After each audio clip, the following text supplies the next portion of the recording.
said, we're going to continue to talk about boundaries and codependent relationships. And today we're going to focus more on what are the signs of codependent relationships, what are the things to be mindful of, and the fact that codependent relationships can show up, good morning Herbie, can show up in other ways, not just in a one-to-one exchange with someone else. There is codependency we have for other relationships in our life.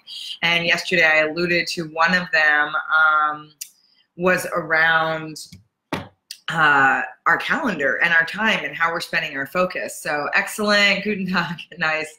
Good morning from Georgia. Good morning, y'all. This is awesome. Wednesday morning. Here we go. Rock and roll. So yesterday we talked about boundaries. And one of the things I did was I shared a quote from Brene Brown. Y'all know I just love her.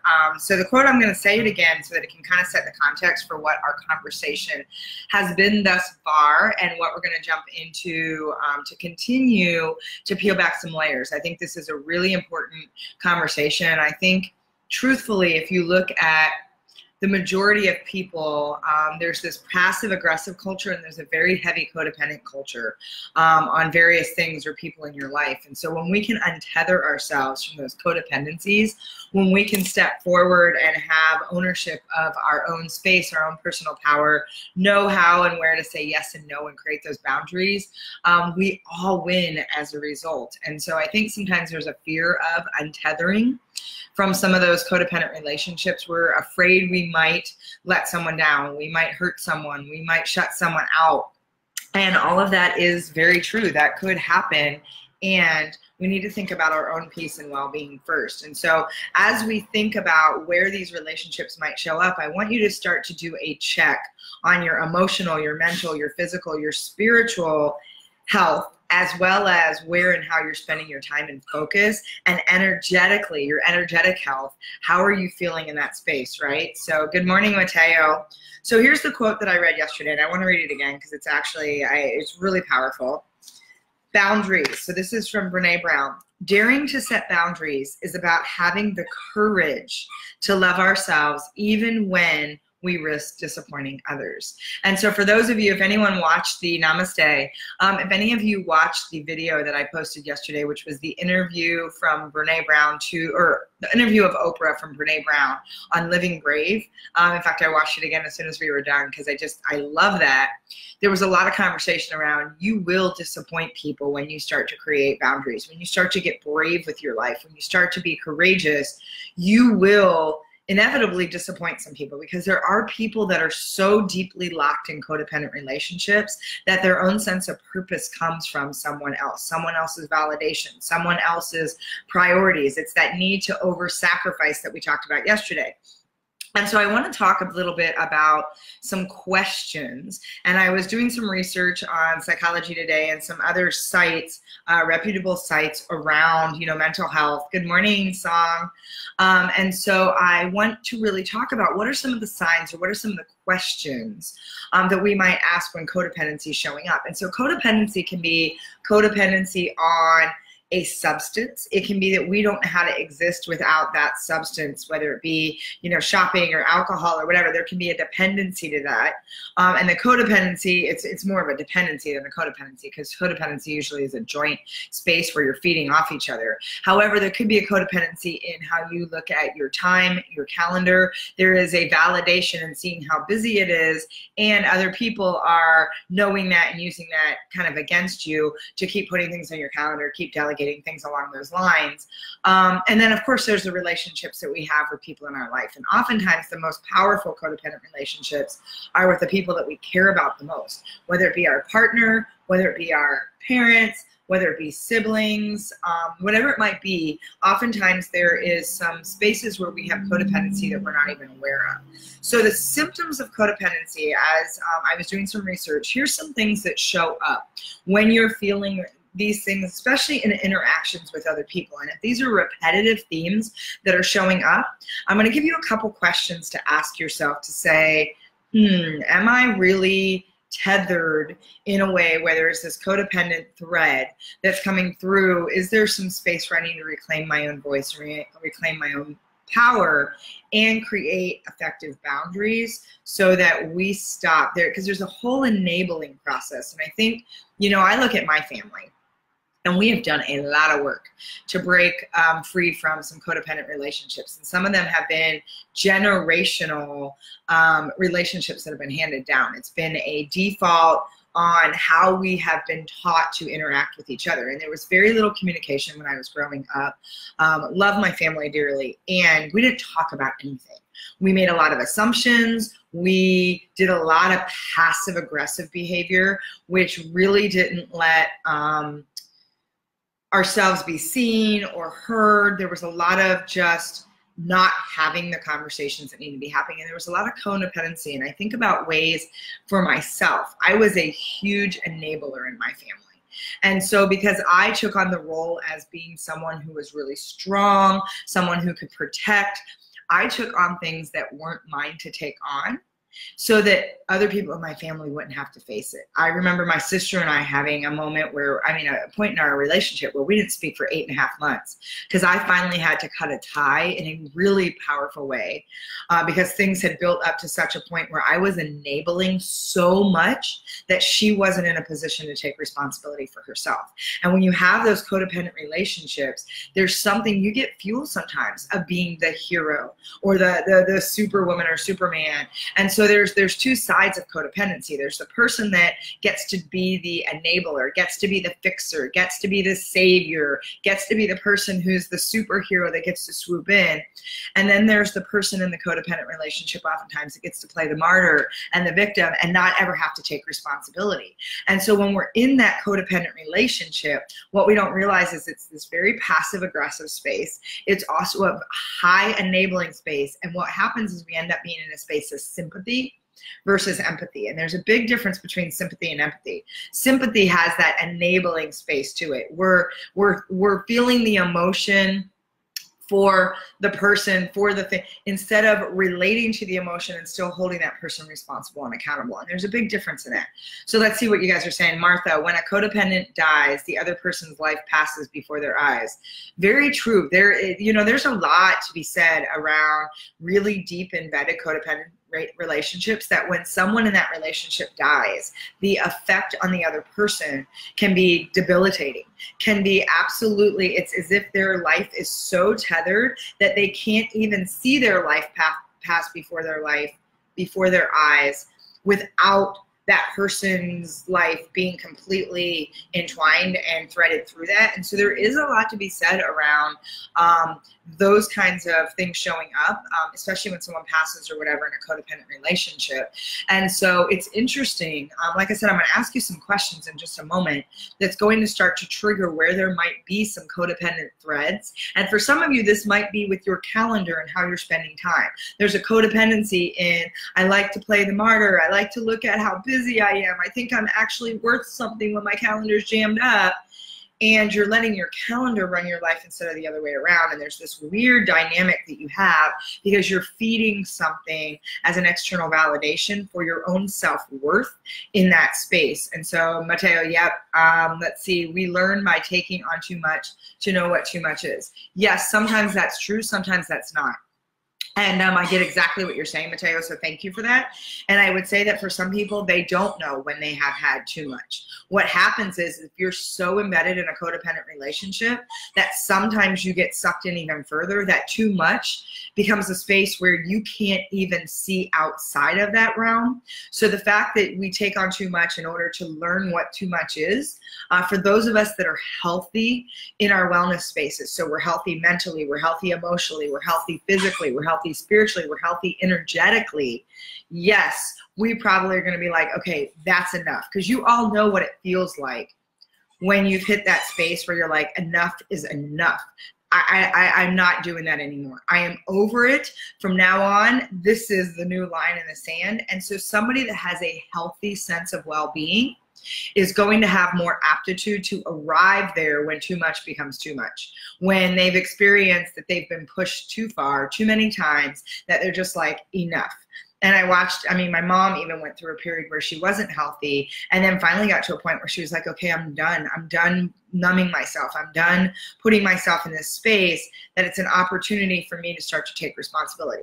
Now, those who have been in a deep victim, deep martyr, deep trauma ridden, haven't done their healing, still not well in any of those buckets, they may not see that too much is too much, and they are continuing to attract deeper and deeper codependent relationships and are handing their power over more and more. And it's where a lot of mental illness kicks in. It's where people get really stuck, and it's where narcissists feed. So if you've got somebody that's really not well, although narcissists do like smart people, there's like a thing with narcissists that they like to know that they've triumphed over someone who has some intelligence, has some wellness around them.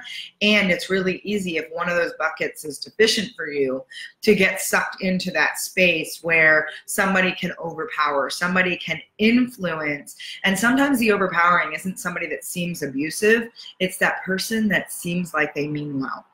Because there are people that know how to manipulate when there's people that crave and only know how to attach themselves to codependent relationships. They know how because they feed off of it. And so there's a very weird dance in that. Like I said, when I ask you these questions, some of these things you're going to be like, oh, didn't think about that could get me sucked into a codependent relationship, because sometimes we think it's so obvious. Other times it's not. Other times there's subtleties that we don't even know we're connected. We don't even know that we're enabling. We don't even know that we've handed our power over. And so, Mateo, while I agree with you, I also want to say a big and, because it's not for everybody isn't able to feel into when too much has been too much. Sometimes that's the thing that pulls them under, and they don't even know that they're in, because there's also that space of denial. And the ego gets really fired up when we say, wow, you're in a codependent relationship. And the ego goes, I am not, I'm smarter than that. How dare you think that I would be so foolish to get caught up into a cycle where I'm allowing someone else to dictate how I operate in my life, that I'm going to be self-sacrificing, because there's an ego wiring that kicks in. That again, if people are in a fixed mindset, if they haven't done a lot of their own work, it can get really easy to get into that monkey mind fight. That's like, I would never, which means they're completely blind and they're absolutely in denial. So they're not even going to see the space where they might be creating some codependency. So I hope that makes sense for everybody.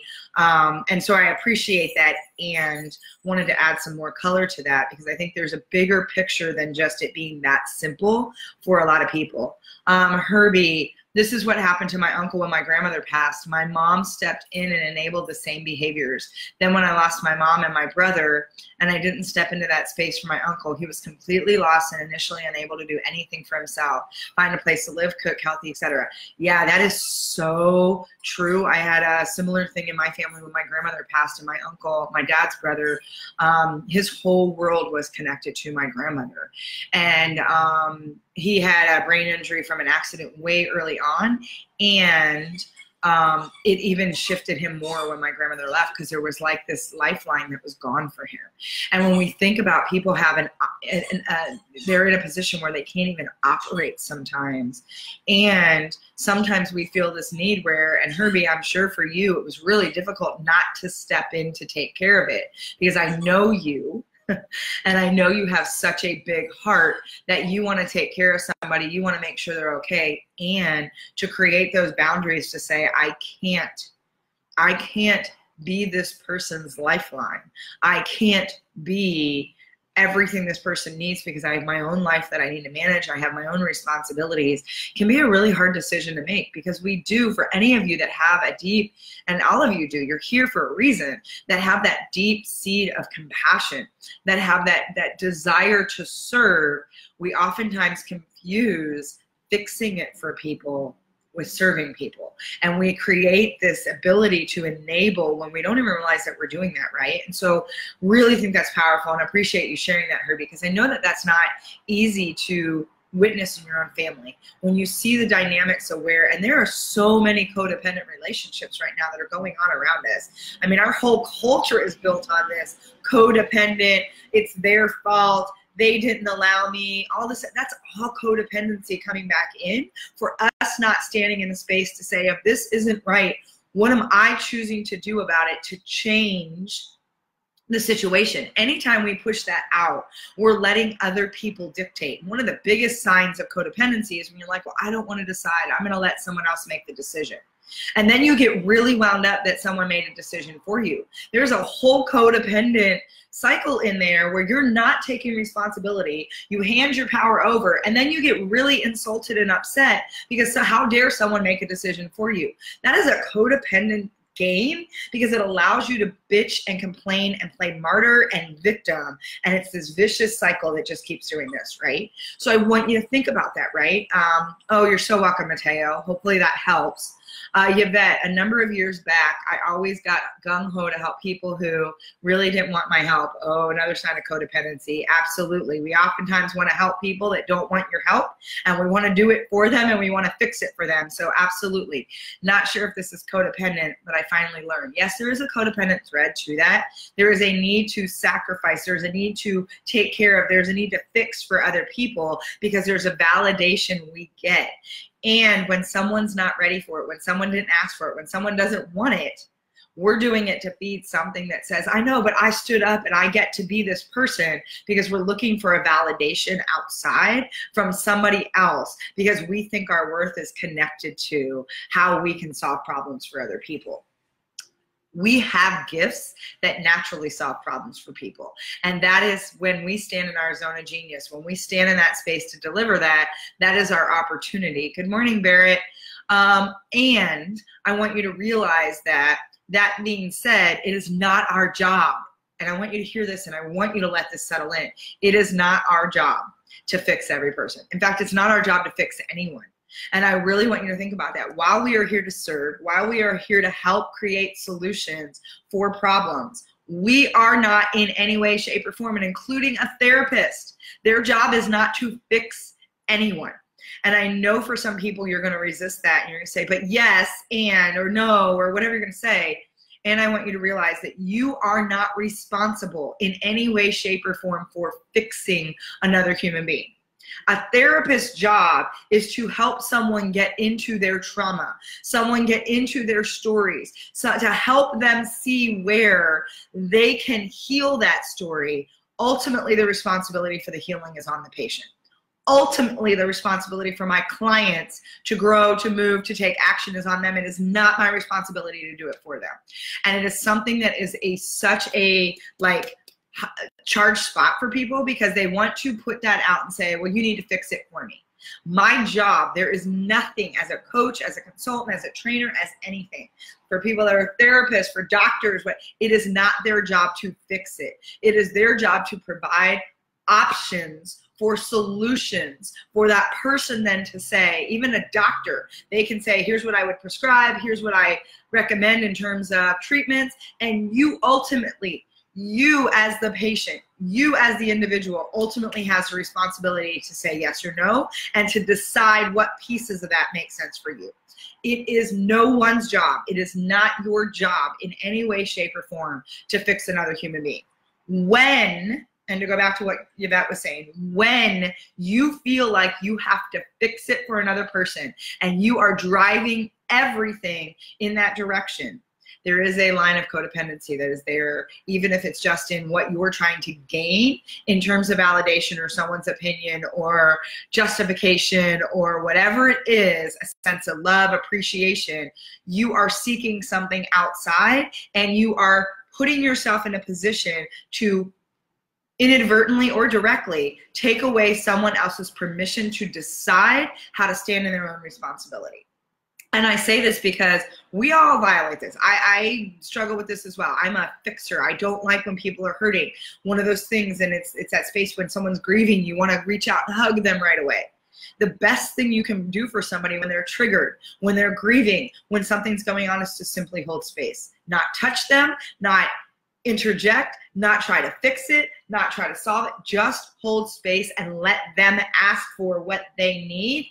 That is empowerment. That is being able to allow somebody to own, because if we don't own our emotions, if we don't own what's going on, there's no chance that we're going to take responsibility. If you want to know why we have a culture of entitlement right now, is because we have these deep threaded codependent relationships where everybody is handing over their power, and these people who have, and I'm going to say this and it's going to be a little harsh, huge egos are out there going, it's my job to fix it. That's an ego-driven response instead of saying, how do I create a solution and influence people to see what's possible? There's an influence equation when you're standing in a leadership position. There's an ego space when you think you have to be the one to save the world and fix it. And so, Yvette, I appreciate you putting that up. Man, I'm getting fired up once again. What else is new?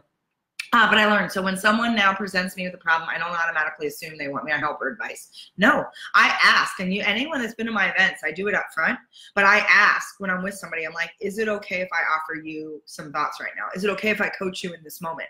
And when I do my events, I start my event saying, before we even start, is it fair to assume that with all of you being here right now, that you are acknowledging that I have permission to coach you anytime through the 2 or 3 days that we're together? Because what happens is if I don't ask that up front, I'm gonna have to ask it the whole entire time, and it takes a lot of time. I wanna clear the space, but I ask people, even my clients, may I coach you right now? I've done that in various trainings. May I coach you right now? Because it is up to someone to be able to say, no, Candy, you can't. I don't wanna hear your opinion right now. Fair enough. Because just because I have an opinion doesn't make me right, doesn't make them need to hear. When I have to impose my thoughts or put that out there, know that that's my ego firing. That has nothing to do with them. When I need to fix it, it's because I'm uncomfortable. When I need to touch somebody grieving, that's my responsibility. And I have people that get really fired up and triggered when I say that. I had somebody walk out of my event earlier this year because she's like, I feel like you're attacking me. And I was like, I'm not attacking you. I'm simply saying that if you feel you have to touch that person, it's not about that person. It's about you're uncomfortable and you wanting to close that gap. Because the best thing you can do is sit and let that person feel their grief and allow them or ask them, is there anything I can do right now? What do you need from me? And then they can decide, because I'm one of those people, and I want you to realize this, because we think everybody wants to be touched in that moment. We think everybody wants to be fixed. And I'm a person that if I'm dealing with something that requires me to be in a trigger or a trauma, and I haven't gone through the emotional piece of it yet or the vulnerable piece of it yet, and you touch me, I come unglued. It's like my body is, everything is energetically charged. It's because touch is my #1 love language. So for you to touch me before I've processed whatever's going on actually sets me off. And there are people that have that where they're deep internal processors when it comes to their own emotion, and they might be external in terms of what they think, but they're really deep internal emotional processors. When you don't honor that for somebody, you're actually doing more damage than good. And I remember I've had conversations with my mom when something's going on, and she'll say, why can't I hug you right now? Good morning, Carol. And I'm like, because I just can't come in. I'm not there yet. When I'm ready and when I want someone to hold my hand or hug me or whatever, then that's exactly what I'll ask for. But I have to be someone that asks for what I need in that space. If you cross that boundary with me, that's a safe space for me too. If you cross that boundary for me when I'm not ready, man, I get in a fight mode like there is no tomorrow because I feel violated. And we don't understand that we're not honoring people. And so I want you to think about those codependent relationships. You're not honoring the other person. You are making it all about you, and you're in a very ego-driven space. And so I really want you, I hope this is connecting a little bit. Like I said, I'm getting kind of fired up in this space because I do believe it's one of the things that's really not going well and where we're not taking responsibility as a culture overall. Psychic vampires, yes, absolutely. Deborah, that describes my ex-husband. This makes sense now. Oh, I'm so glad that that's landing and that there's pieces of that are starting to connect. Thank you, Deborah, for sharing that. Shirley, I did a week-long codependent clinic 30 years ago. I was that bad. Yeah, and women in particular have been taught over time and cultures. I look at my mom's generation, the codependency, the fact that their entire life needed to revolve around a man, that they needed someone to take care of them. That is absolutely programming and conditioning that's been told generation over generation over generation.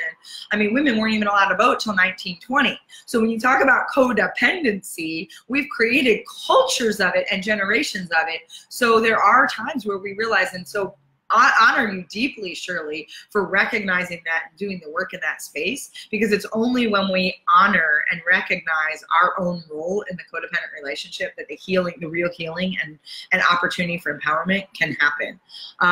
Herbie, distance was key where I couldn't do it.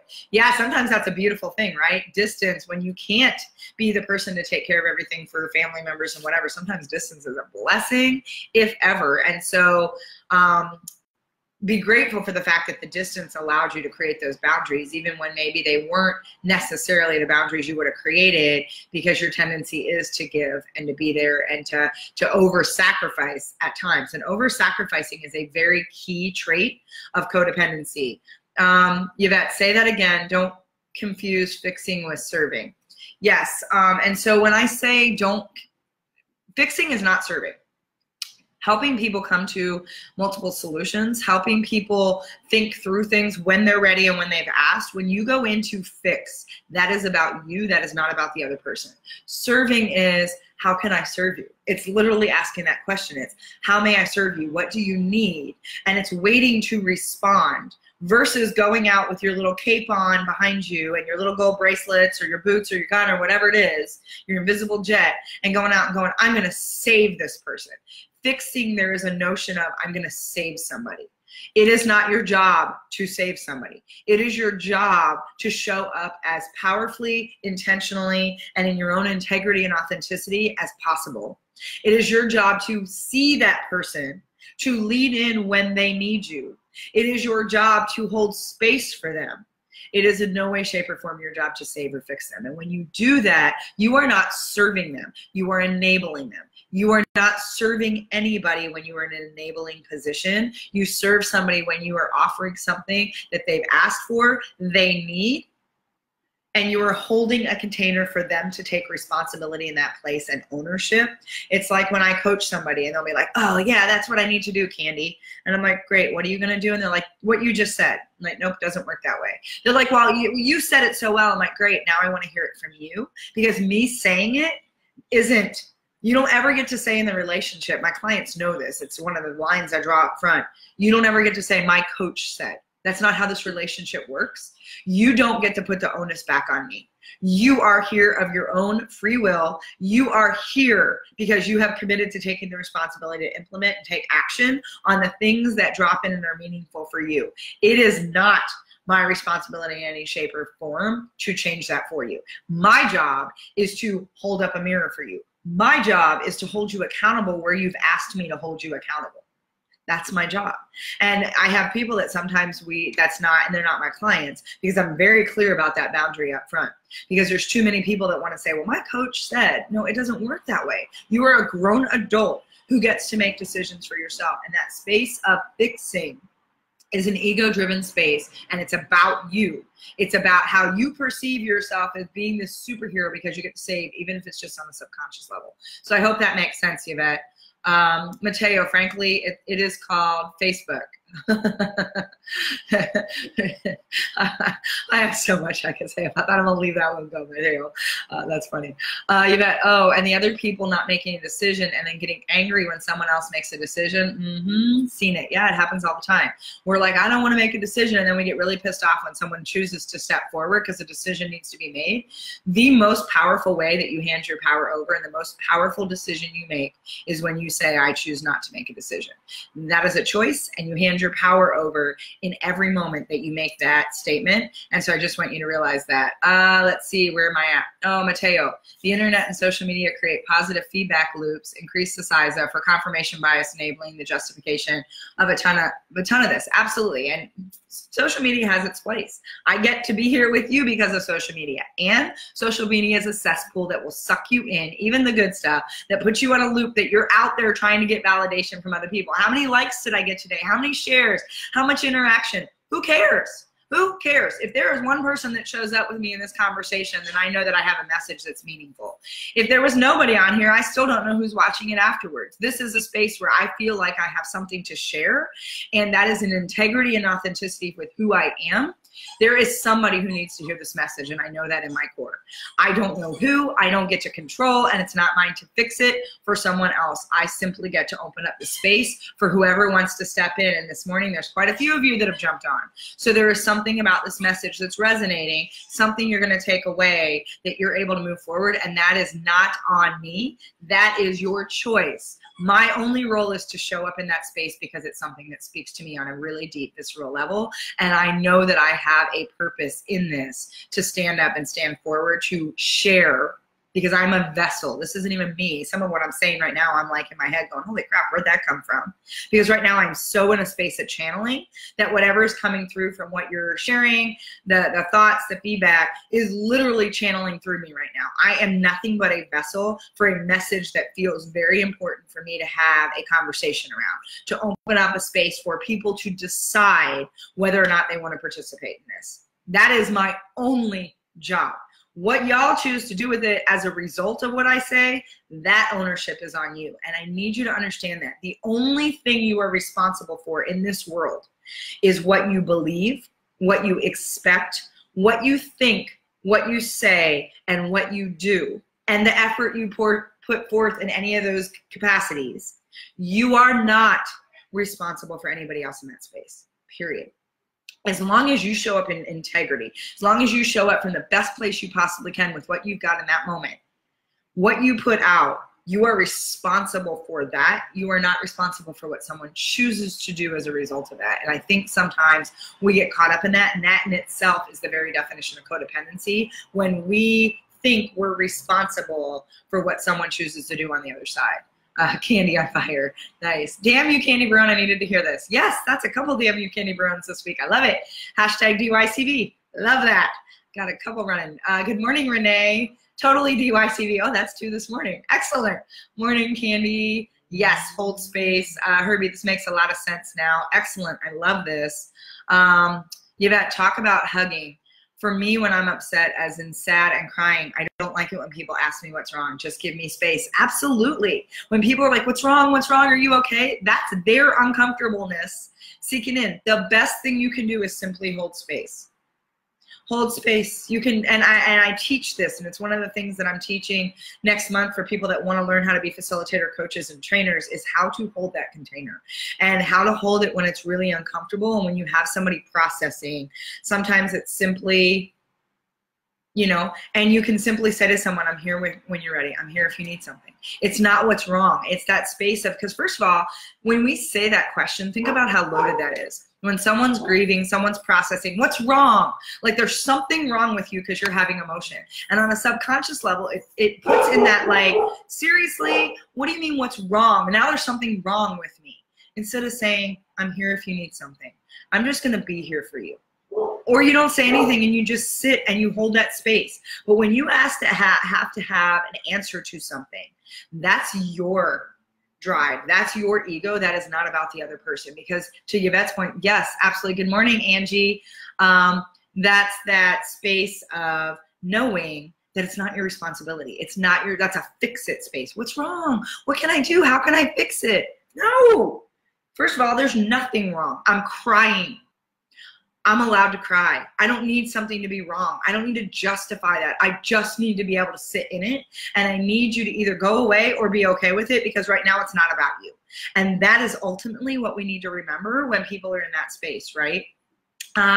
Excellent. Let me see. What do we got going on? Oh, Herbie, yes. Angie, Herbie, I know you guys know each other. Long time history there.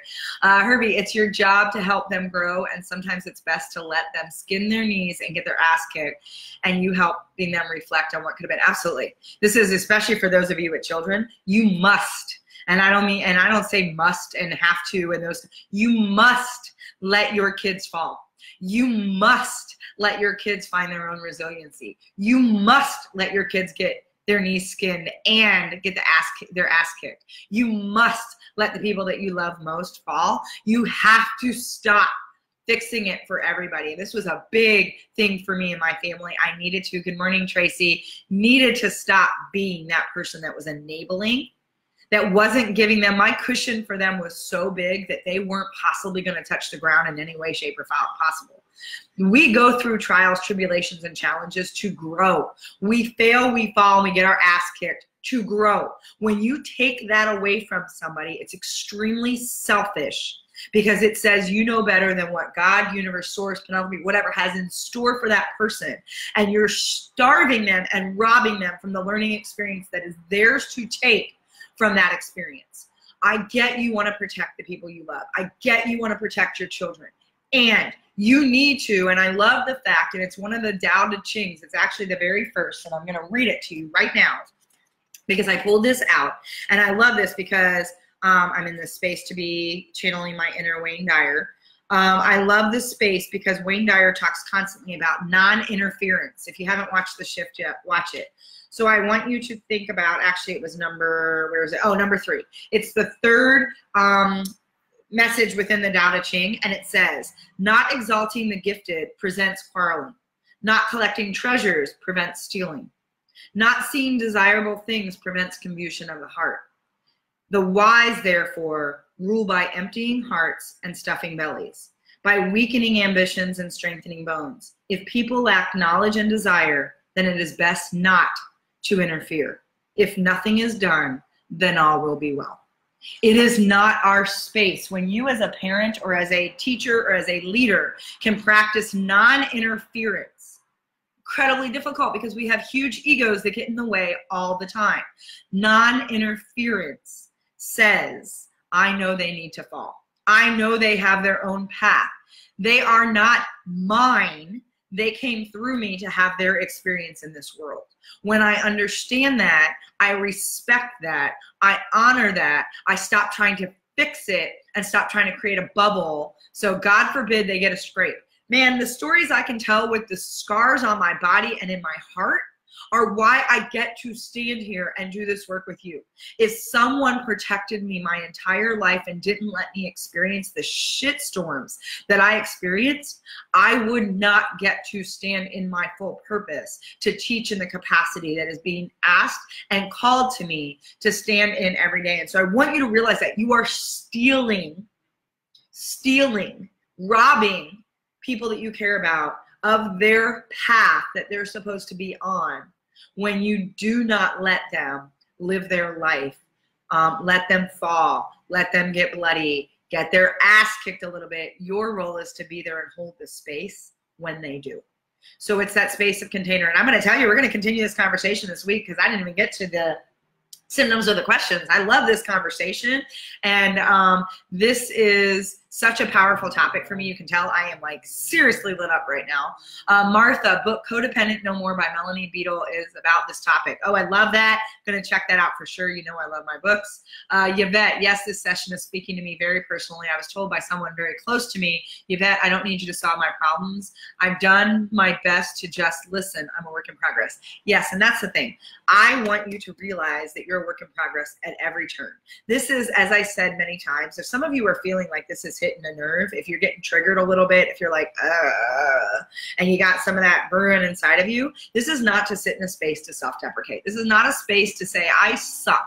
I'm a shitty person. Look at me with my ego so big, whatever. By the way, that's all ego. It's simply to say, wow, I have more awareness than I had before. And I'm a work in progress, and I'm going to honor and have compassion for the path that I've been on because something in my life brought me to this conversation today. And so instead of beating myself up, I'm going to have deep gratitude and drop in from a place of appreciation for the understanding and awareness I have for the choices I can make that are different than what I could do yesterday. The moment you have a breakthrough, it's not this ginormous thing. It's the moment you have access to something you didn't have a minute before. It can be this big. It can be something that says there is a different narrative. There's a different story. And if you did watch that interview with Oprah and Brene, one of the things that Oprah says is she's like, I have it written and I wrote it down myself. The narrative, see if you can read it. The narrative changes today. The narrative changes today. So if the thing is this conversation is bringing to you a point where you're like, something's not serving, wow, and I have a wake up call, wow, something's dropping in, awesome. And you get to decide the narrative changes today. This is the opportunity for you to show up more purposely and intentionally. It's not the opportunity for you to beat the crap out of yourself. That is not the intention. Good morning, Dina. Good morning, Tanya. That's tough to do as a mother. Yes, and non-interference, when you practice it, becomes a muscle like anything else. Good morning, Robin. When you practice that, it becomes a muscle like anything else. The thing is, we've been taught something else. We just need to learn a new habit. Herbie, say that wow statement again. Which wow statement is that? What did I already repeat it, or do you need me to say something as I'm closing out this morning? We're going to probably have conversations about this all week, y'all. So if you are interested in this dialogue, tomorrow I'm really going to get into the symptoms and the questions I want to share. I want to be mindful of everyone's time, plus I need to get going as well. And I love that we are getting so deep into this conversation because, like I said, I think it's a powerful conversation for us to have. I think as leaders, we need to know our responsibility, and we need to know where we don't have responsibility and allow ourselves to create the boundaries that are going to be kind because of the clarity that we're establishing around expectations, what's okay, what's safe for us, and what's not. It's incredibly critical as leaders who are trying to influence change, not fix change, not do the change, influence change to create bigger impact, that we understand our role inside of that. And where there's threads of codependency in our life, it is our opportunity to lean in and say, is today the day that I change the narrative? And I'm gonna put that up there again for you. The narrative, if anything is not serving you anymore, bless and release it. Let it go. Have deep gratitude for what it brought to your life, for the fact that it brought you here in this moment, and then release it and allow yourself permission to say the narrative changes today. Today, I choose a different story to move me to the next level. And that is all I'm trying to help you see. Like I said, what you choose to do with this out of there is on you. So, oh, you'll catch a rerun. Awesome. Yes, I highly suggest that some of you go back to this when it's up. It'll be up. It's always up. All of the Facebook Lives are up. This is a big conversation, and for some of you, there's a lot that opened up. I would suggest that yesterday's conversation, today's conversation, and the rest of what we're going to do this week might be some ones that you want to save, might be some ones that you go back to. This is a real, what do I want to call this, dilemma in our environment right now, is the level of codependency that we have, the level of entitlement, the level of what we're experiencing, and it takes leaders such as ourselves to step forward and model something different. And in order to break those generational legacies, in order to break down mindset, fixed mindset, conditioning, programming, it takes us having these conversations even when they get charged, even when they feel a little icky, and even when we have to stand in and look in the mirror and see our own stuff. So I say all that, and I open up the space because I love you all so much, and I honor the fact that you show up to have these conversations. These are meaningful, these are powerful, and I honor all of you as the leaders that you are and are becoming.